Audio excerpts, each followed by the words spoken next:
Voilà un numérus, puis un radius et un cubitus.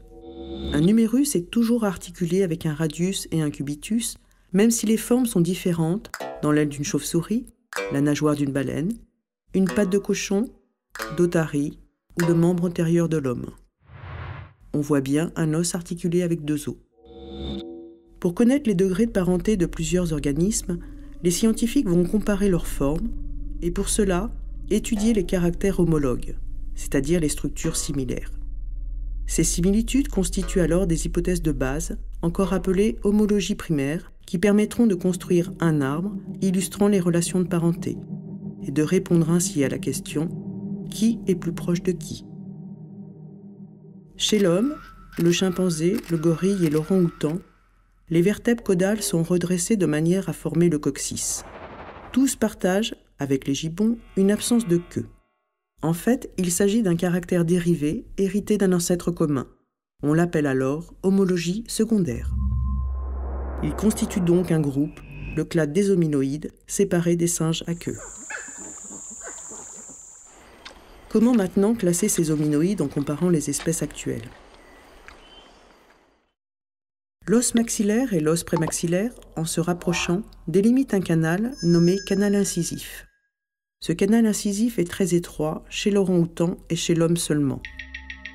Si les scientifiques ne regardent que ce caractère, ils peuvent faire l'hypothèse que c'est un caractère partagé par l'homme et l'orang-outan. Dans ce cas, l'homme et l'orang-outan seraient plus proches sur un arbre phylogénétique.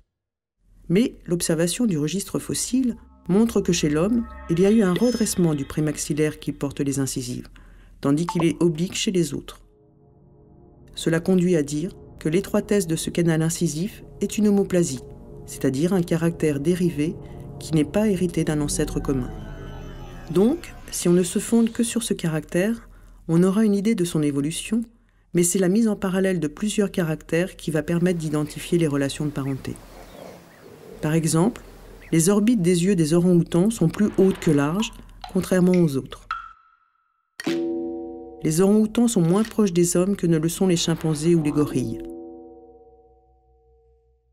Sur ces crânes, on constate que ces petits trous, ces foramens situés sous les orbites, sont plus éloignés chez le gorille que chez le chimpanzé et l'homme. Orang-outans et gorilles ont un squelette voûté, alors que les chimpanzés et les hommes sont davantage redressés. Toutes ces études et d'autres sur les gènes rapprochent le chimpanzé de l'homme. L'examen des fossiles permettrait d'affiner les relations de parenté. Mais pour le chimpanzé, on dispose de très peu de spécimens fossiles, pratiquement aucun, car les restes ne se fossilisent pas ou très mal dans un milieu forestier. La séparation d'avec l'homme a eu lieu il y a 7 millions d'années environ. Les chimpanzés ont évolué depuis. Aujourd'hui, il y a 2 espèces de chimpanzés au comportement différent, les chimpanzés communs et les bonobos.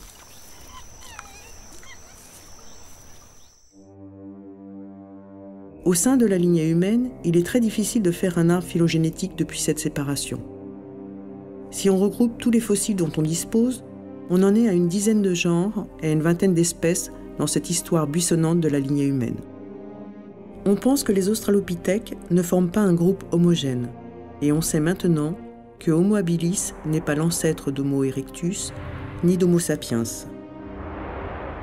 Reconstruire l'histoire d'un groupe est toujours un exercice complexe, mais dans le cas des hommes, s'ajoutent souvent des considérations non scientifiques.